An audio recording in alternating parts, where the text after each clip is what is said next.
continue ce petit tour du festival de l'oiseau et de la nature avec Frédéric Coutelier. Frédéric, qu'on avait déjà présenté il y a bientôt 3 ans, on va dire 2 ans et demi à peu près, lors du festival Nature Namur à Namur justement, où tu exposais.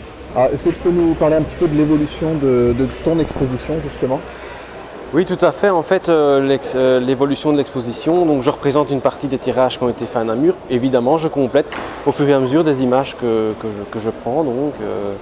Et j'ai donc une série de nouvelles images par rapport à Namur en 2010. On se rend compte que ton univers, c'est surtout les oiseaux en termes de nature. Si je dis pas de bêtises, tu suis et tu fais des cours d'ornithologie. Qu'est-ce que ça t'apporte par rapport à la prise de vue que tu n'avais pas avant, justement, avant ces cours, avant cet apprentissage? Qu'est-ce que ça t'apporte de plus, justement? Ici, ça m'apporte de plus la connaissance de l'espèce, aussi c'est des espèces craintives, non craintives. Évidemment, ça m'apporte toute une série de nouvelles choses sur l'étude des oiseaux. Je me passionne de plus en plus pour les oiseaux et évidemment, je n'en ressors que de plus de plaisir à les photographier encore, quoi. Donc, c'est effectivement une formation très intéressante au sein de Natagora et AVS.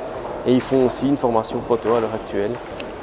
Tu as donc été, tu exposes ici parce que tu as dû être sélectionné sur dossier, je suppose. Je pense que c'est comme ça que ça fonctionne.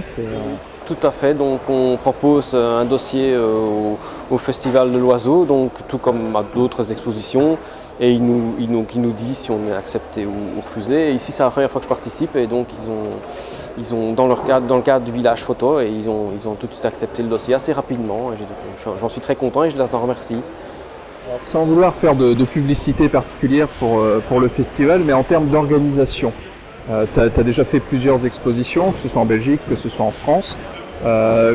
Ton ressenti général, ton impression sur l'organisation, sur la manière dont tu as été accueilli pour faire cette exposition, ce qui t'a été mis à disposition, voilà, comment ça s'est passé? Ici, je trouve que l'organisation est très, très performante. On a des beaux panneaux, les photos sont bien éclairées. Franchement, j'ai été très bien accueilli. C'est vraiment une expérience que je renouvellerai avec plaisir.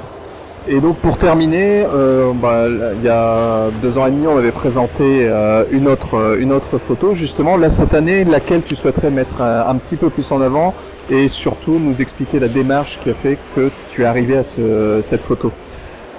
En fait, j'avais déjà vu pas mal de photos de hibou des marais, je rêvais d'en faire un aussi. Après ma photo c'est peut-être pas la plus parfaite de toutes, j'en ai vu des bien plus belles, mais c'est un oiseau que j'avais vraiment envie d'immortaliser, et notamment en mouvement. Et donc de ce fait, quand il y a un ami qui m'a dit qu'il y en avait à un endroit donné, il m'a dit tu veux venir le lendemain, j'ai tout de suite été, j'ai fait vraiment une série de photos, je me suis vraiment bien amusé. Et j'en ai retiré une photo qui me satisfait pleinement, quoi.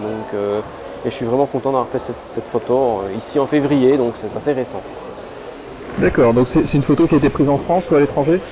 Elle a été prise en Belgique en plus, donc à la côte belge. Donc voilà, c'est un petit peu à l'intérieur des terres. Très bien, écoute, merci Frédéric pour cette petite interview. On espère que l'expo va bien se poursuivre, c'est jusqu'à demain, 28 avril. Et puis une très bonne continuation à toi. Merci.